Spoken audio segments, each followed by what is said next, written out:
Antiguo Testamento es una obra enigmática y compleja.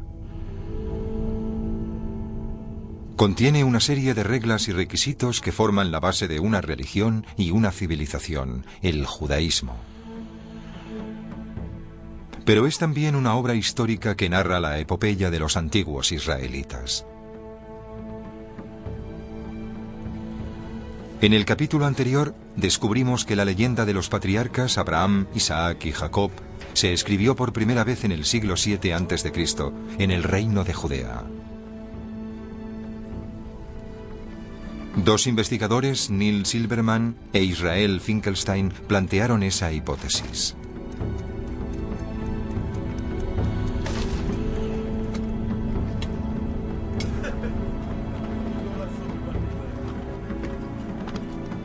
Pero, ¿qué podemos decir de las otras grandes historias de la Biblia?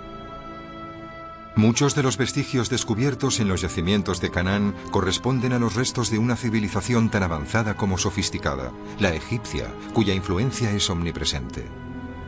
¿Pueden estos objetos estar relacionados con una de las historias más célebres del Antiguo Testamento, la que cuenta el conflicto entre Moisés y el faraón? ¿Qué pueden decirnos sobre el antiguo Egipto?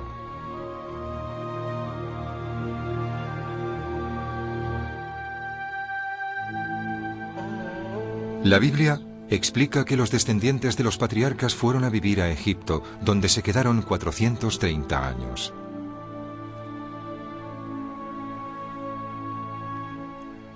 La historia de su liberación de la mano de Moisés y de su viaje por el desierto se explica en el segundo libro de la Biblia, el Éxodo. ¿Tuvo lugar realmente ese éxodo?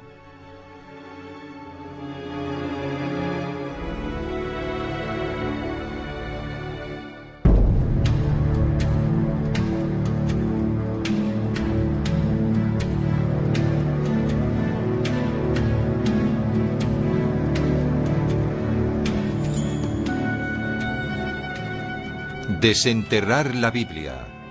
Segunda parte.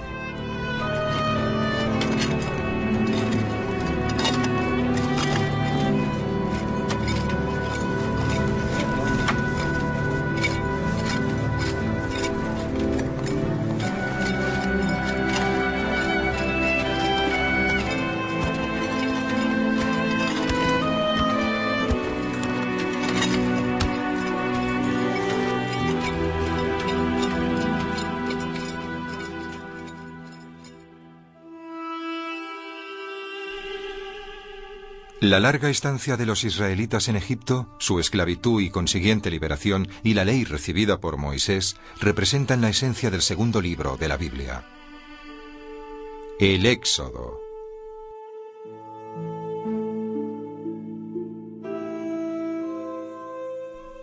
La Biblia nos cuenta que bajo la dirección de Moisés, un hombre excepcional, los hebreos volvieron a la tierra que se les había prometido a sus ancestros.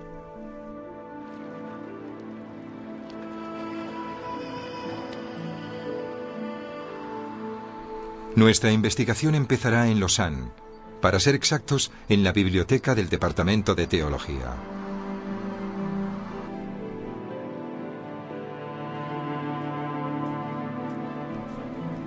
Thomas Romer es un estudioso bíblico. Nos acompañará en nuestra investigación de estos textos. Para entender el papel que juega Egipto en la Biblia, tenemos que remontarnos a las circunstancias que rodearon la llegada de los hijos de Jacob a ese país.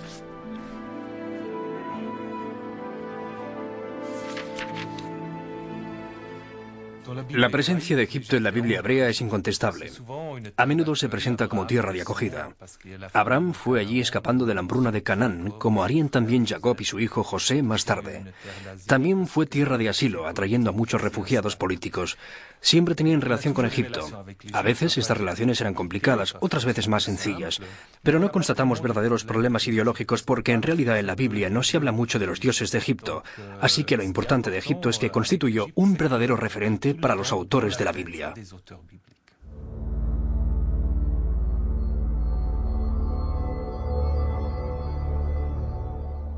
La historia de José en Egipto comienza al final del Génesis, el primer libro de la Biblia.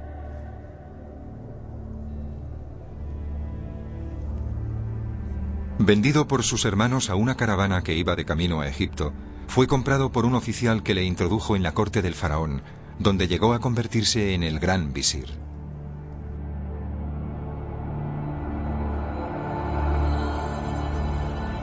La Biblia cuenta la historia de su increíble destino.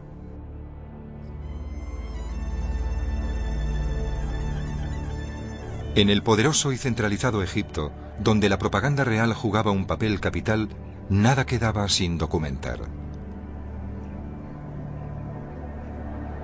Se apuntaba todo aquello que estaba relacionado con el funcionamiento administrativo del imperio, desde acontecimientos señalados hasta el funcionamiento diario del Estado. ¿Esconde esta enorme colección de jeroglíficos alguna pista sobre el poder de José, o al menos sobre la presencia de los israelitas en Egipto?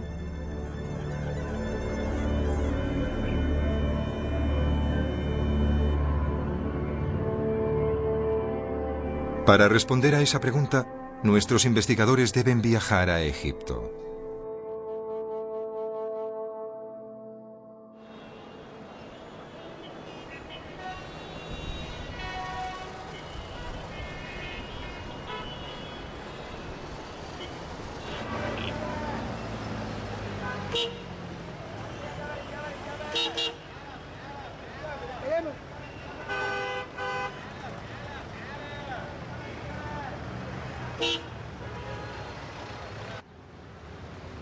Neil Silverman está en el país que los arqueólogos sueñan. Una civilización milenaria con monumentos magníficamente conservados. Y en el corazón del Cairo, una visita obligada para nuestro historiador. Un edificio imperial situado bajo los auspicios de Champollion, el hombre que desentrañó los misterios de los jeroglíficos. Aquí se reunirá con Jean-Pierre Cortegiani, eminente egiptólogo francés. Si miramos un mapa de Egipto, es evidente que no podría estar en ningún otro lugar. En todo caso, aquí tenemos el Canal de Suez, o lo que hoy conocemos como el Canal de Suez. La Biblia lo deja bien claro. Cuenta la historia de la familia de Jacob que vino a Egipto huyendo de una hambruna. ¿Existen datos relevantes en las inscripciones y las imágenes egipcias que indiquen que la gente de Canaán emigró a Egipto durante una época de escasez? Hubo gente que hizo carrera aquí, gente que tenía una posición de importancia. Así que una historia como la de José, que acaba llegando a ser ministro del faraón, es bastante creíble. Prefiero no usar la palabra faraón porque realmente deberíamos decir rey de Egipto. Como saben, la palabra faraón viene de la Biblia. Los egipcios nunca llamaron faraones a sus reyes, salvo a finales del periodo. En todo caso, el séquito del rey seguramente incluía a semitas naturalizados. Tomaron nombres egipcios y algunos hicieron brillantes carreras.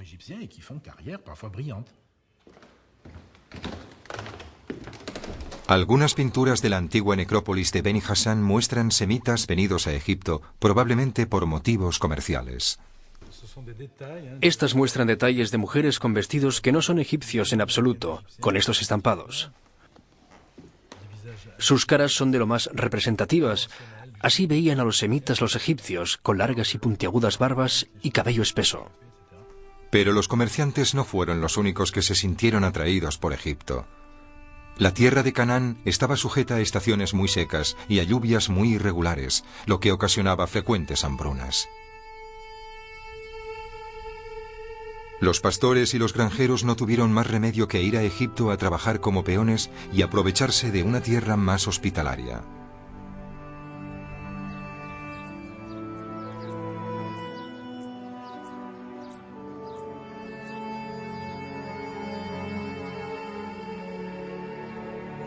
Esa hospitalidad era un regalo del Nilo, un río que es a la vez el alma de Egipto y su fuente de vida.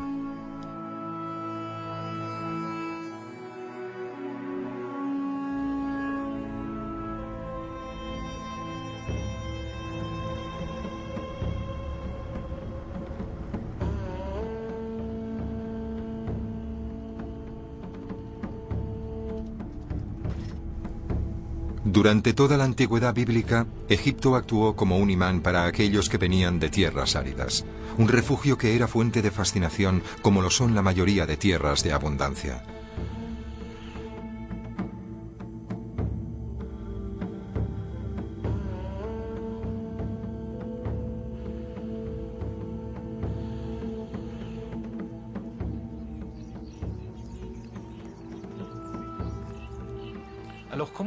¿Cómo pasamos de la historia de José, al que todo le va muy bien en Egipto, al Egipto que encontramos en las primeras páginas del libro del Éxodo, donde de repente Israel se encuentra sometido y esclavizado? Esta transición tiene su arranque en el final de la historia de José, cuando José envía a buscar a Jacob y a toda su familia. Y de hecho, fueron los israelitas los que se expandieron y crecieron en número. El libro del Éxodo arranca con la llegada al poder del nuevo faraón. Un faraón que no conocía a José, ni nada de lo que éste había conseguido.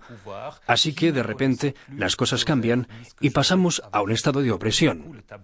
Por un lado, los egipcios necesitaban retener a su mano de obra, pero al mismo tiempo les temían.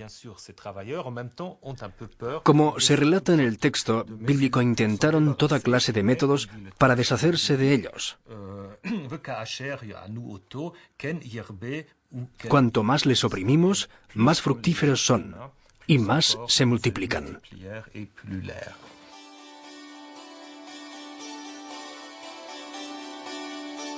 La Biblia cita los nombres de dos ciudades que parece que construyeron los israelitas, Pitom y Ramsés. Los documentos egipcios confirman que se construyó una ciudad llamada Pi-Ramsés en el delta del Nilo en el siglo XIII a.C., bajo el reinado de Ramsés II. Desde 1920 en adelante, distintas misiones arqueológicas empezaron a buscar los restos de esa ciudad, supuestamente localizada al este del delta, en Cantir. La Biblia apunta a la existencia de monumentos significativos e imperiales. Sin embargo, los resultados han desilusionado a los investigadores. La ciudad de Ramsés parece haber existido, pero poco se ha encontrado de ella.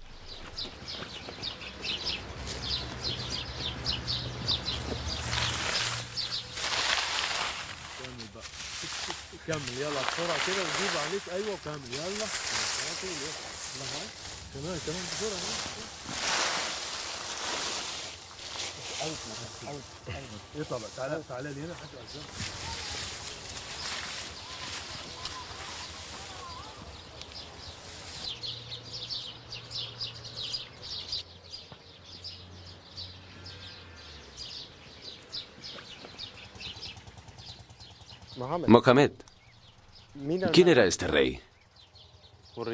Ramsés II. Hoy en día, el lugar ha vuelto a convertirse en tierras de cultivo, pero los arqueólogos han conseguido encontrar la solución al enigma. La ciudad de Ramsés fue abandonada justo después de su construcción, cuando uno de los afluentes del Nilo se secó. Algunas décadas después se llevaron sus monumentos y reutilizaron las piedras en la construcción de una nueva capital, Tanis, situada a unas pocas decenas de kilómetros.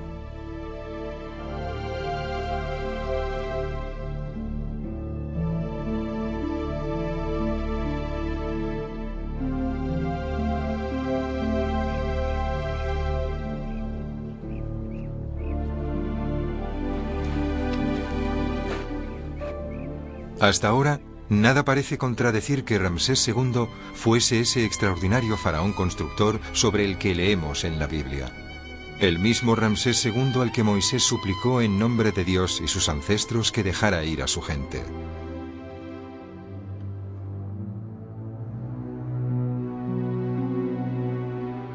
En la Biblia, la vida de Moisés tiene un halo mitológico. Su madre le dejó en el río Nilo para salvarlo de ser asesinado por la nueva ordenanza del faraón, que condenó a muerte a todos los israelitas recién nacidos. La propia hija del faraón lo sacó de las aguas del río, y Moisés acabó educándose como un noble egipcio. Su vida cambió cuando vio a un egipcio pegarle a un esclavo israelita. Moisés mató al agresor y huyó al desierto. Allí, el Dios de Israel le ordenó liberar a su pueblo y guiarlo hasta la tierra prometida. Tras vacilar durante un momento, aceptó la misión y volvió a la corte para imponerle la voluntad del Dios de Israel al faraón.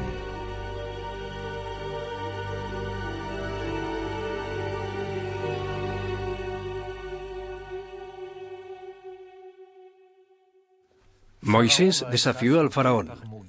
¿Qué simbolizaba ese desafío? Demostraba que Yahvé, el Dios que había enviado a Moisés ante el faraón, era más poderoso que todo lo que el rey de Egipto simbolizaba. Cuando Moisés fue a ver al faraón, este le preguntó quién era ese Dios Yahvé.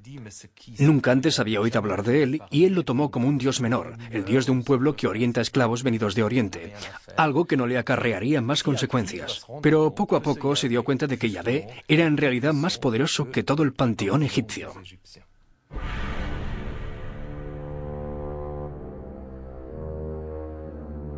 Pero el faraón continuó negándose. Como resultado, Egipto se vio afectado por las 10 plagas. Estas plagas forzaron al faraón a cambiar de idea y a dejar marchar a los israelitas. Según la historia bíblica, los hijos de Israel viajaron de Ramsés a Sucot, unas 600.000 personas a pie, hombres, sin contar a los niños y las mujeres.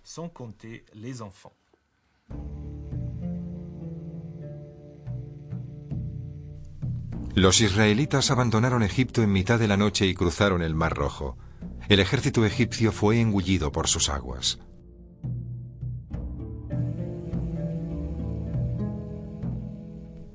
Moisés liberó a un pueblo esclavizado bajo el yugo de un poderoso imperio.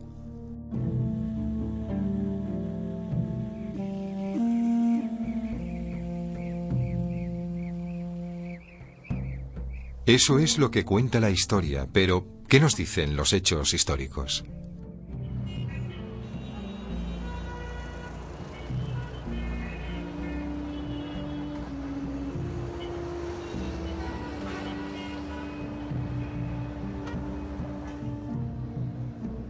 Según el texto, el éxodo aconteció 480 años antes de la construcción del Templo de Salomón, es decir, en el siglo XV a.C. Pero las referencias en la Biblia a una ciudad llamada Pi-Ramsés condujeron a los investigadores a situar el éxodo en el siglo XIII como muy pronto, en un período en el que encontramos a los primeros faraones que llevan el nombre de Ramsés.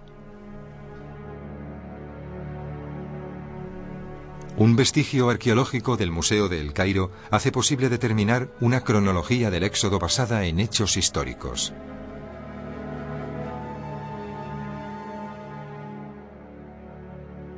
Se descubrió en 1896 en el templo funerario del hijo de Ramsés II, el faraón Meneptah.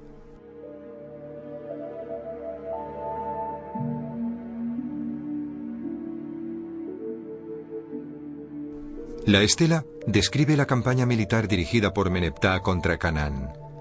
Proporciona una lista de las ciudades y los pueblos contra los que lucharon y conquistaron.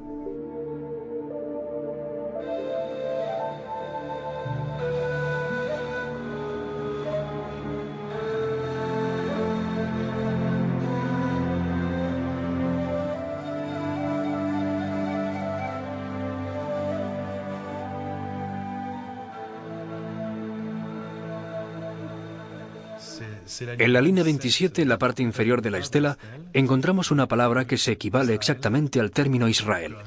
Israel está destruido y su semilla ya no existe.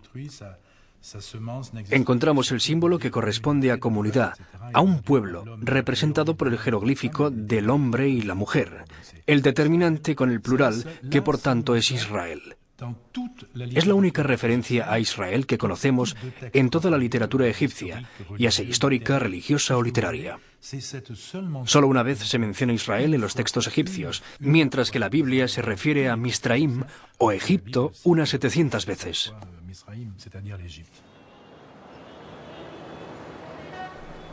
Una referencia real, aunque sea la única que tenemos. Conocemos la fecha en la que se erigió esta estela, el año 1207 a.C. En ese momento, Israel ya estaba establecido en Canaán, así que el éxodo no pudo haber ocurrido antes de esa fecha.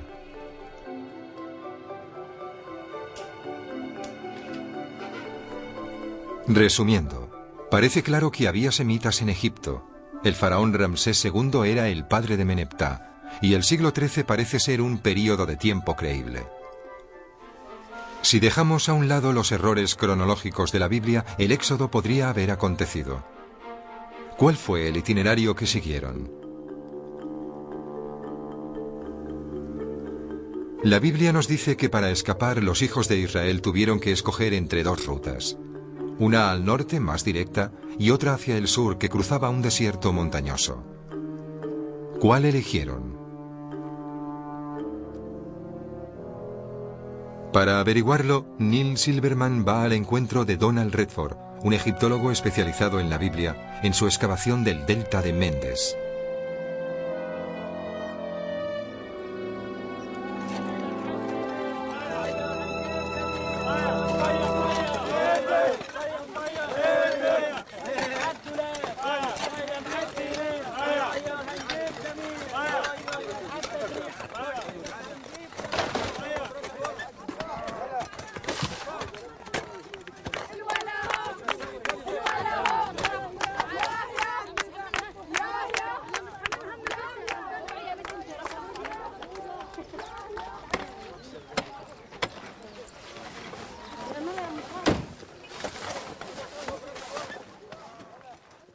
Hola, Don. Hola, Neil. Me alegro de verte. Yo también. ¿Qué tal el viaje? Genial. Bien, me alegro. Te esperábamos antes, pero más vale tarde que nunca, supongo. Supongo. Creo que habéis tenido una buena temporada. Así es, una de las mejores. Quiero enseñarte el yacimiento. Vamos. Me encantaría.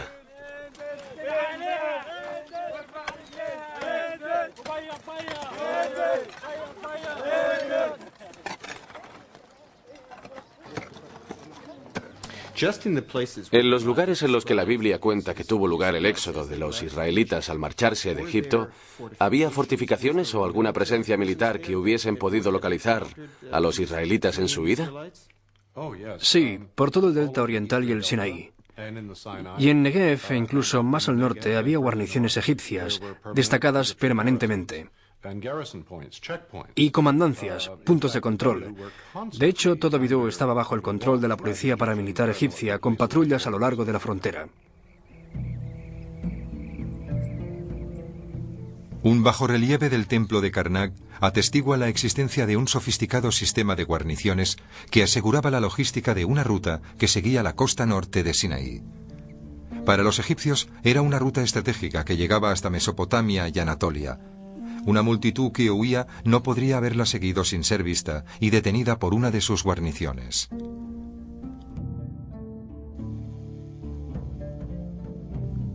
Esto les obligó a tomar la ruta del sur, la más árida, la que mejor concuerda con la historia bíblica.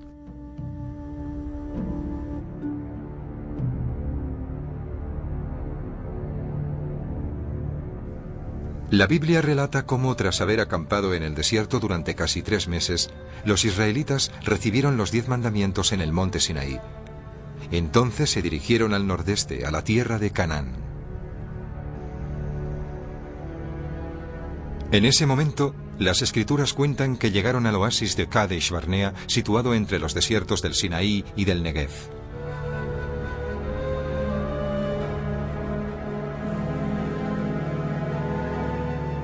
Es aquí donde pasaron muchos años tras negárseles la entrada a la tierra sagrada.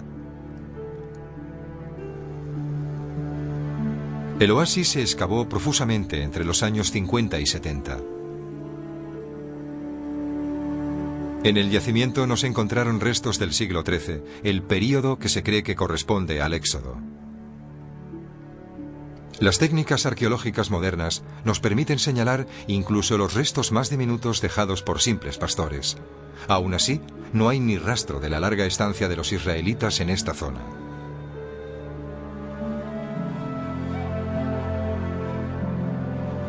La ausencia de pruebas sobre su viaje por el desierto, tanto en este oasis como en cualquier otro lugar de la península del Sinaí, es el primero de los enigmas alrededor del Éxodo. ¿Cómo puedes explicar la posibilidad de que un grupo tan grande, como el que se describe en el Éxodo, saliera realmente de Egipto sin dejar huellas de su paso? ¿Es posible? Bueno, yo no sé cómo explicarlo. Los documentos arqueológicos o textuales de ese periodo no recogen nada que lo sostenga. Y podría argumentarse que las autoridades pretendieron ocultarlo, encubrir ese fracaso, pero aún así, sabemos tanto sobre ese periodo que no encontrar ni un pequeño pitido en la pantalla del radar resulta extraño, sino fatal para esa teoría.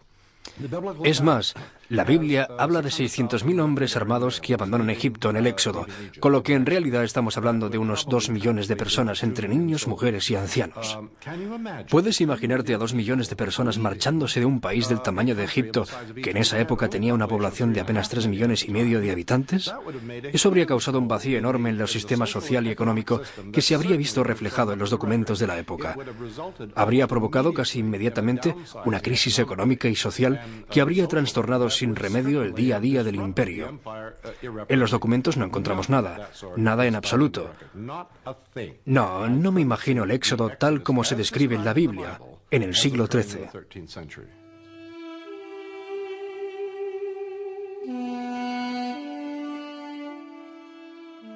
Así que hablamos de un hecho no demostrable históricamente, pero sí tenemos algunos términos geográficos específicos. ¿Pueden darnos alguna pista sobre cuándo fue escrito el texto? Las pistas geográficas pueden ayudarnos a ponerle fecha a la persona que escribió el texto original, es verdad. Si seguimos esta línea, obtenemos una imagen bastante fiable de lo que el autor conocía y de la geografía con la que estaba familiarizado. Y eso nos ayuda a localizarlo, cronológicamente hablando. Sabemos cuándo vivió. ¿Cuándo? Bueno, Pithom, como he dicho, ha sido identificada como la ciudad de Pir Aton, la casa de Aton. La construyó el faraón Necao II sobre el año 600 a.C., no antes del año 605 a.C., con total seguridad. Eso por un lado. Al salir de Egipto encontramos topónimos como Aton, Pihakirot o Baal Safón. Todos ellos pertenecen a la geografía más reciente de Egipto. Muchos de ellos no existían en el Nuevo Reino, donde se supone que tuvo lugar la historia. El período saíta, que se corresponde con la dinastía 26 del año 664 al 525 a.C., me parece un período óptimo como telón de fondo de la historia, tal y como se explica en el Éxodo. De todos modos, nos limitamos a una horquilla entre el siglo VII al siglo VI a.C. De la misma manera que ya vimos en nuestra investigación sobre los patriarcas, las pistas reunidas apuntan en una misma dirección. Algunos relatos, incluyendo el Éxodo, se empezaron a escribir en el siglo VII a.C.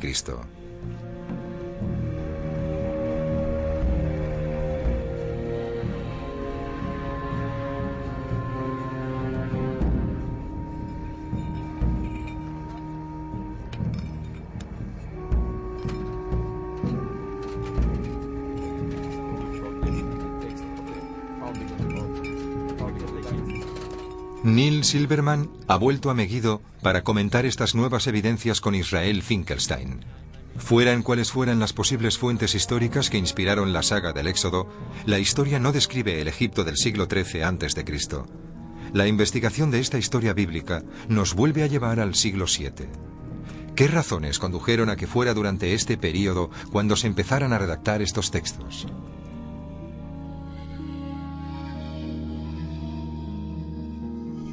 Tenemos que ampliar nuestra perspectiva histórica.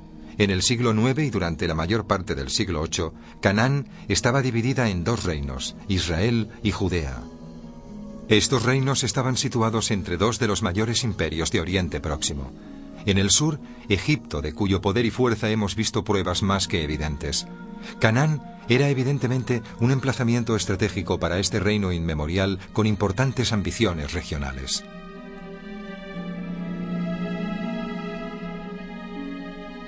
Y en el nordeste, Asiria, el gran imperio mesopotámico de la época. Su deseo por conseguir la hegemonía regional le convertía en uno de los más belicosos y directos rivales de Egipto.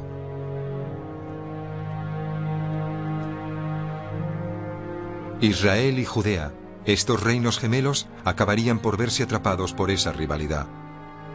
Pero no compartirían el mismo destino.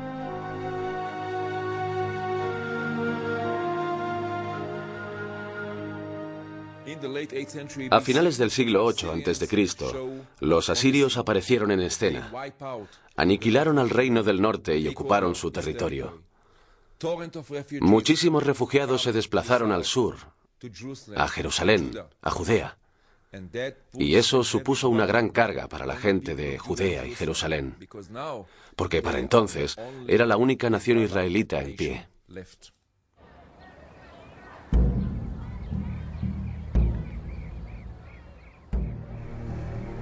Nuestra investigación se desplazará ahora a Jerusalén, capital del Reino de Judea.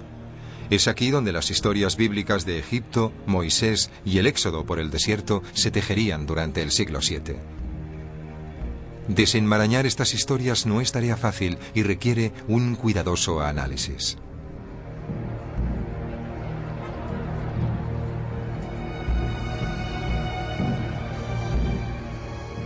Jerusalén es una ciudad de cientos de miles de habitantes. Cada hombre y mujer, y también cada piedra, sobrelleva el peso de una historia sagrada. Excavar aquí es un reto.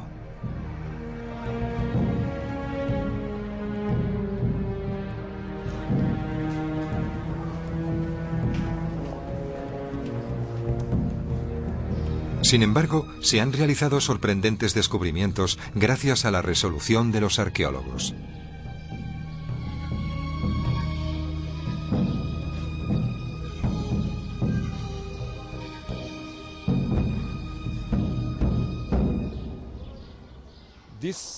Este muro se construyó a finales del siglo VIII a.C., en la época del rey Ezequías.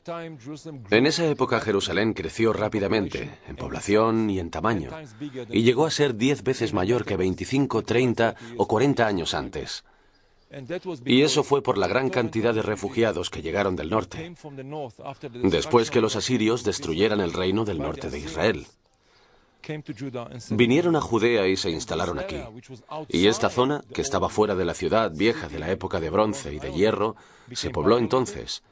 Y ante la amenaza de ataques asirios, Ezequías decidió fortificarla. Y levantó esta enorme fortificación, este enorme muro, para rodear el nuevo barrio de la colina occidental de Jerusalén. Durante el reinado de Ezequías, Jerusalén sufrió una metamorfosis. De un modesto pueblo de 6 hectáreas, la ciudad pasó a ser una zona urbanizada de unas 60 hectáreas, protegida por una impresionante muralla. La ciudad parecía prepararse para una batalla, contra el imperio asirio, sin duda.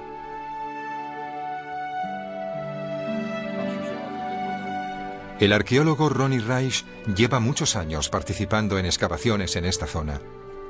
Es un especialista en la ciudad de Jerusalén. Para entender el alcance de la amenaza siria sobre el pequeño reino de Judea, debemos penetrar en las entrañas de la ciudad.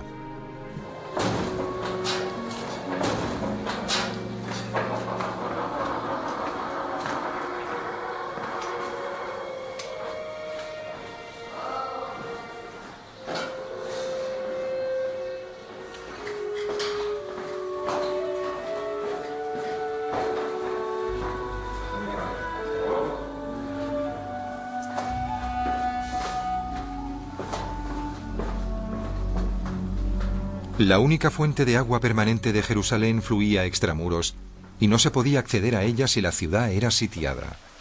Para mantener el suministro de Jerusalén, el rey Ezequías inició un extraordinario proyecto, un túnel que traería el agua a las reservas situadas en el interior de los baluartes.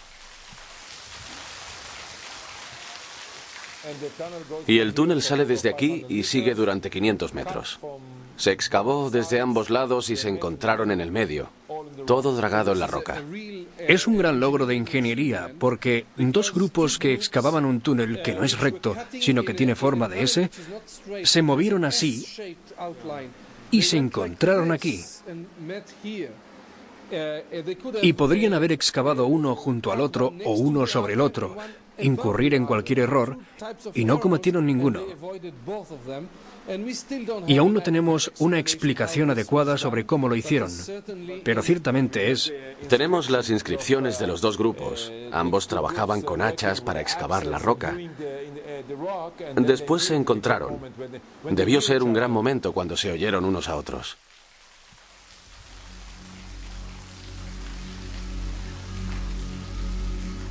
Esta inscripción en hebreo antiguo tallada en la roca conmemora el encuentro de los 2 equipos. Parece que la Biblia también cuenta este hecho en el Libro de los Reyes.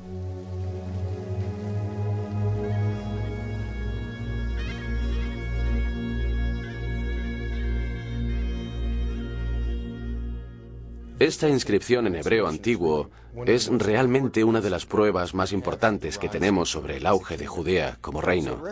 Así que representa tanto la ingeniería que se hacía en el reino como el intento de la monarquía de documentar ese acto, de manera oficial, en una inscripción pública. Su hallazgo nos conduce a un momento en el que el reino estaba centralizado, en el que Jerusalén era ya una ciudad y estaba administrada por funcionarios reales, que gozaban tanto del poder como del nivel de alfabetización suficientes para documentar sus logros para el futuro. De este modo, un pequeño reino perdido en las colinas de Judea se convirtió en un verdadero estado en un escaso período de tiempo. Probablemente esperaba desarrollar un papel importante en la región, pero su suerte ya estaba echada. Tras la caída del Reino del Norte, solo quedaba un estado neutral entre Asiria y Egipto, el pequeño estado de Judea.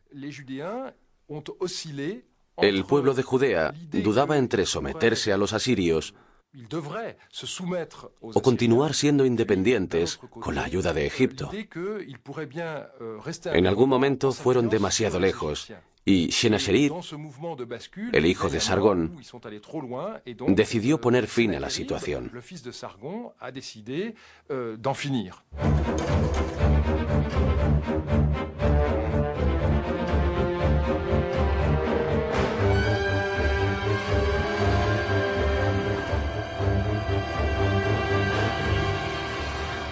Era el año 701 a.C. El nuevo rey asirio, Sennacherib, fue hacia Judea encabezando un enorme ejército. Cuando llegaron a Lachish, la segunda ciudad más importante del reino, la sitiaron.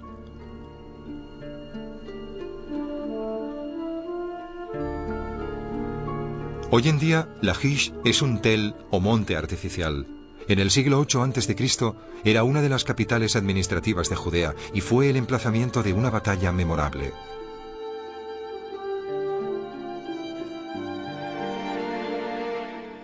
Las excavaciones que se han llevado a cabo en sus fortificaciones han revelado pruebas de un violento enfrentamiento.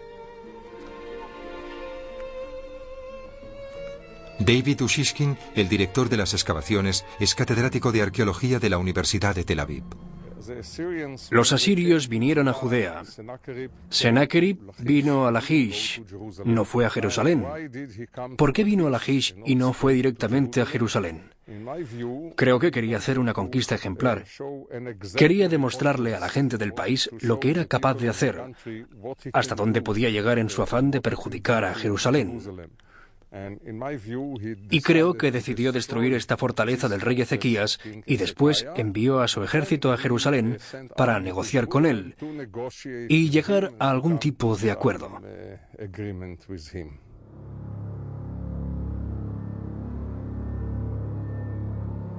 A pesar de sus poderosas fortificaciones, Lachish fue derrotada. Para evitar que Jerusalén corriera su misma suerte, Judea pagó un tributo y se convirtió en uno de los estados vasallos de Asiria.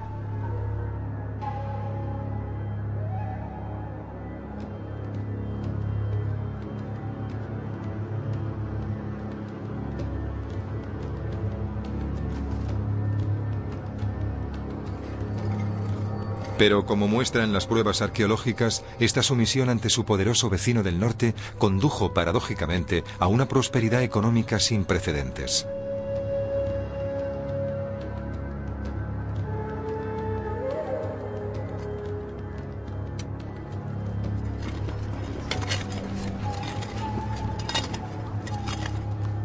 Las excavaciones en todos los yacimientos correspondientes a este período cuentan la misma historia y describen el mismo fenómeno. Judea, controlada por las autoridades asirias, participaba en el comercio árabe y en la producción de aceite a gran escala. Al mismo tiempo, se erigió un auténtico gobierno.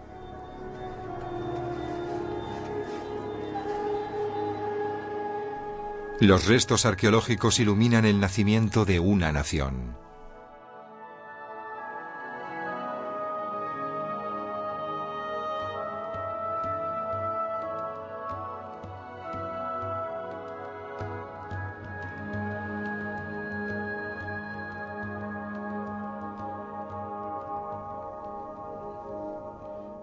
Lamelech, que pertenece al rey. La ciudad de Hebrón.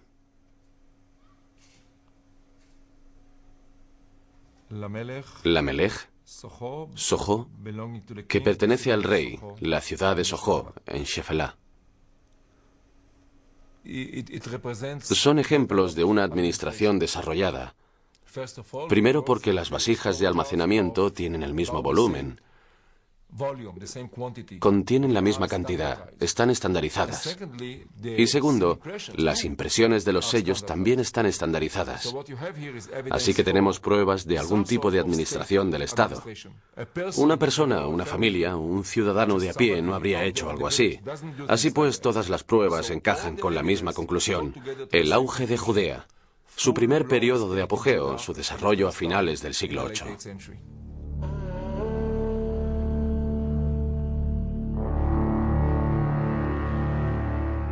Este nuevo estado de las cosas modificaría el escenario geopolítico de la región. Los asirios, superados por problemas internos, dejaron el Levante sobre el año 630 a.C.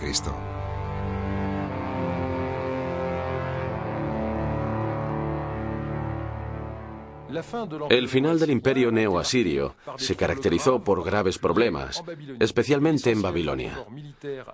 La mayoría de las fuerzas militares asirias estaban centradas en este territorio.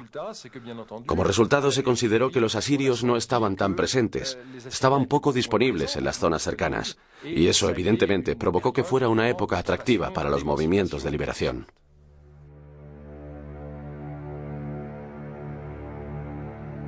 Con los asirios debilitados, un audaz proyecto empezó a echar raíces en Judea: la conquista del territorio del antiguo reino de Israel.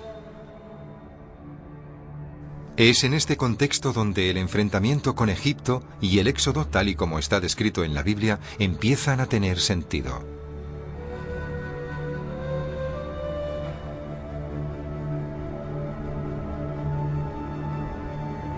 Un rey llamado Josías reinaba en Jerusalén. Era el bisnieto de Ezequías y soñaba con un gran reino panisraelita. Un reino totalmente unificado. La Biblia es terriblemente generosa en sus elogios al rey. Nunca antes había habido un rey como Josías que se presentó ante Yahvé con todo su corazón, su poder y su alma, obedeciendo las leyes de Moisés. Eso es lo que la Biblia hebrea dice sobre Josías. Quizás no sea un rey muy conocido, pero según la Biblia, fue extraordinario.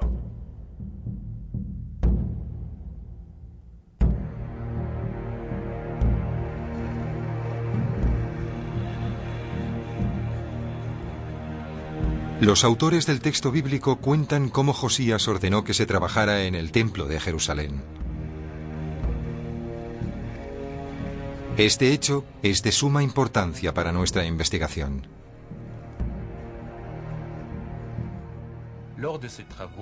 Durante ese trabajo, el gran sacerdote descubrió un libro. Anunció: se ha descubierto el libro de la ley. El libro se entregó al rey, que al leerlo se quitó toda la ropa como señal de duelo o consternación. Entonces llevó a cabo una gran reforma, convirtiendo Jerusalén en el único lugar legítimo de adoración y prohibiendo que se orase en cualquier otro lugar.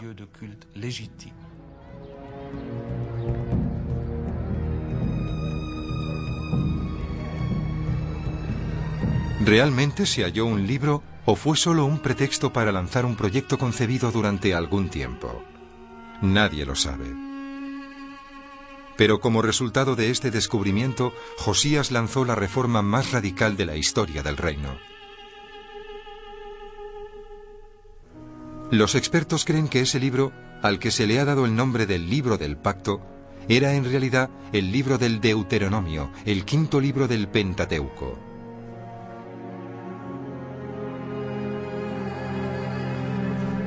La reforma daba prioridad a las leyes que se le habían dado a Moisés en el monte Sinaí y centralizaba la religión en Jerusalén.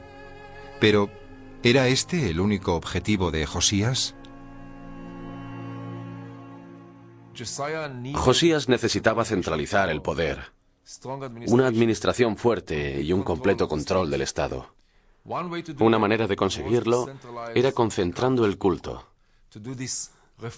reformar el culto y volver al ideal panisraelita de que todos los israelitas deben adorar a un solo Dios,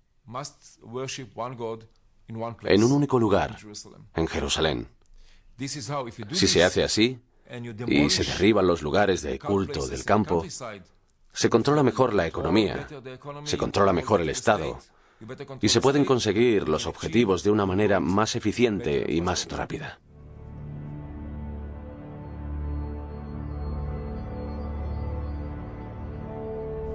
Así pues, Josías tenía un objetivo político, la creación de un gran reino unificado.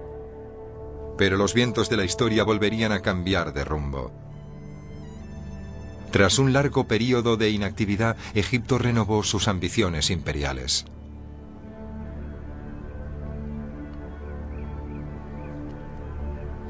El faraón Pasamético I también albergaba un sueño: devolver Egipto a la gloria de sus antiguos faraones como Ramsés II.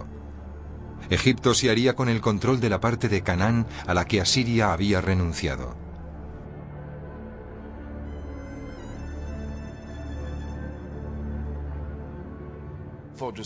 Para Josías, Egipto era la única amenaza real.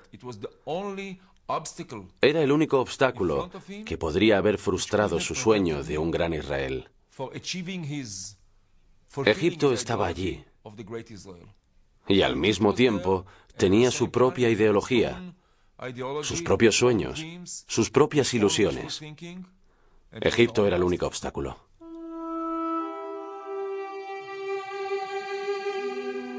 Judea y Egipto estaban al borde de un conflicto militar. ¿Qué sucedió entonces?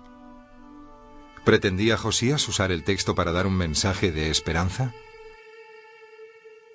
Una historia que demostraría que un pequeño pueblo podía triunfar sobre el mayor de los imperios, como Israel había triunfado sobre Egipto cuando su gente fue guiada por un gran hombre con el apoyo de Dios y la ley.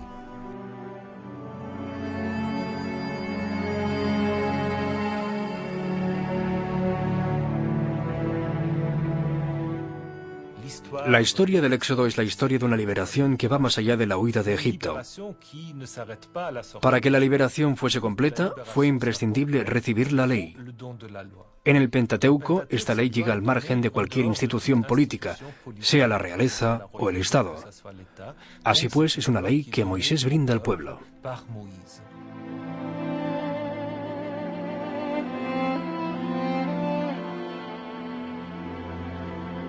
En la historia bíblica se compara a Moisés con un hombre que intentó jugar tanto el papel de liberador como el de creador de la ley, el rey Josías. Y es que la ley desempeñaría un importante papel en la unión de los israelitas, y más tarde uniría a todos aquellos que criticaban el judaísmo.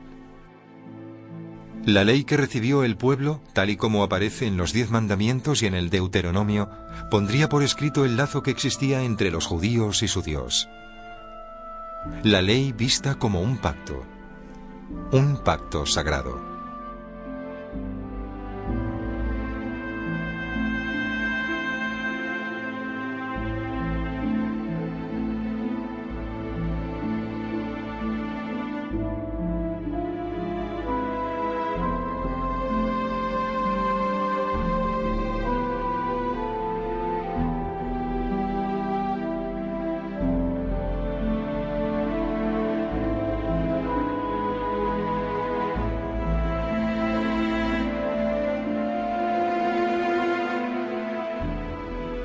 Desde entonces, esta ley, su transmisión y su estudio constituyen el segundo pilar del judaísmo.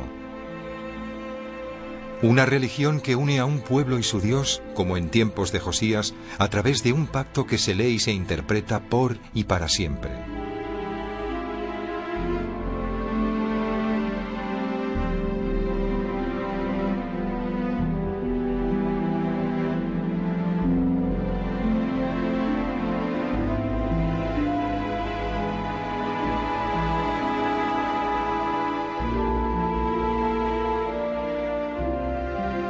Nuestra investigación anterior nos fue mostrando el papel de los patriarcas en la historia bíblica.